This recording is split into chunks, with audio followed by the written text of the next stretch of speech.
I want to talk about a story that's not being discussed very much in the United States, but it's actually making headlines around much of the world, including Europe. Major protests have broken out in Belarus, and they've led to hundreds of arrests, 400 by one count, with many people beaten. Belarus has put forward what's being called a social parasites tax on underemployed people of $230 if you've been unemployed for 6 months or more. Many people are understandably furious, saying it's punishing people who might not have a job because the economy is bad, right? Imagine that there's a bad economy and that the individual is sort of a victim of the bad economy. The government might be responsible, at least partially, for the bad economy.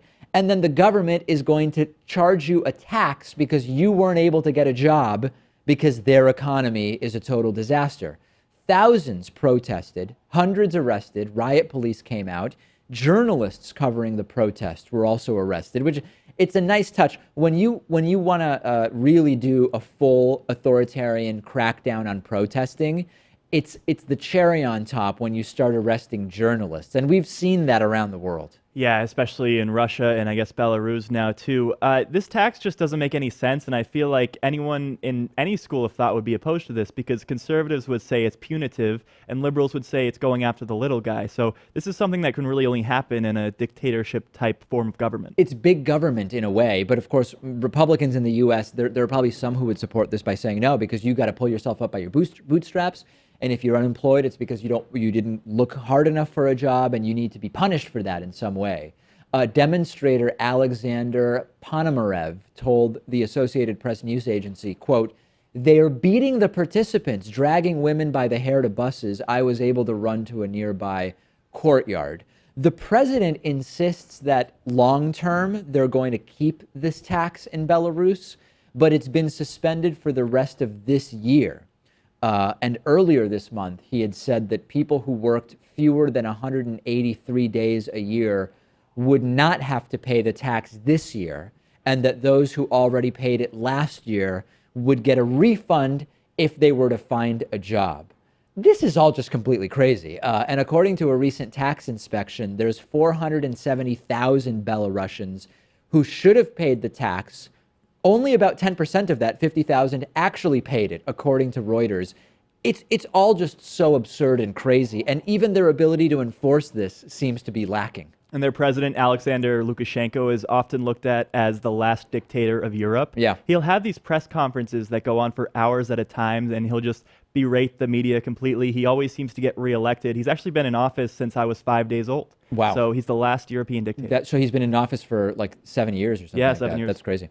The government is defending the mass arrests. And as Pat is pointing out, Belarus is, unbeknownst to many, it doesn't tolerate what we would call sort of peaceful, typical dissent in Western countries.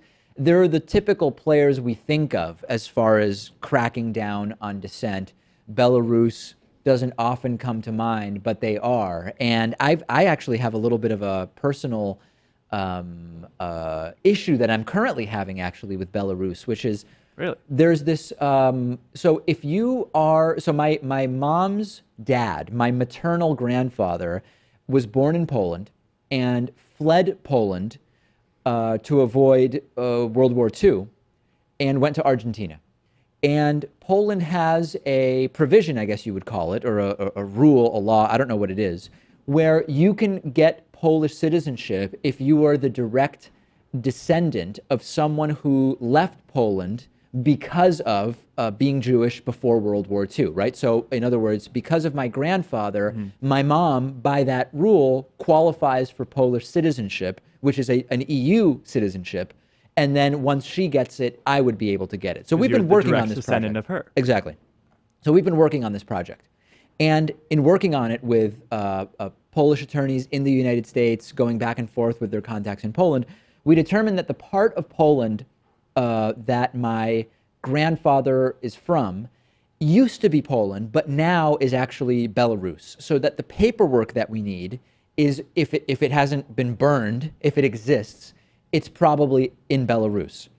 The problem is there, which is that this was the funniest understatement. We were told by these attorneys that we're working with, diplomatic relations between Poland and Belarus are not particularly smooth right now, which is obviously code for good luck getting any of the paperwork that we need from Belarus. And this is totally stalled. I mean, it's been 2 years at this point, and it would be a really great thing to do. It seems like it'd be a great thing to have an EU passport. Why not, right, if it's available to you?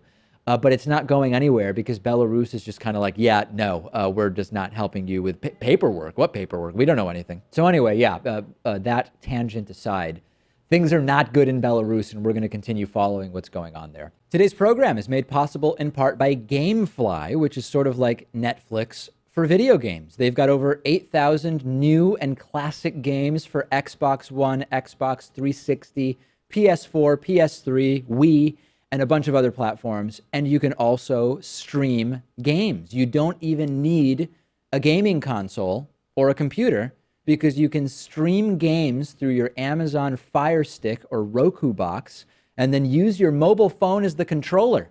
You can play as many games as you want for one monthly fee, and if you find some games you want to keep, you can buy them for a low used price, never with due dates or late fees. And our audience can get a 30-day free trial at gameflyoffer.com/TDPS. The games are shipped directly to you with return envelopes included, no contracts, and you can also stream the games. I think I mentioned that. You can also rent games through the mobile app. Get a free 30-day trial for David Pakman Show viewers and listeners, and support our show at gameflyoffer.com/TDPS.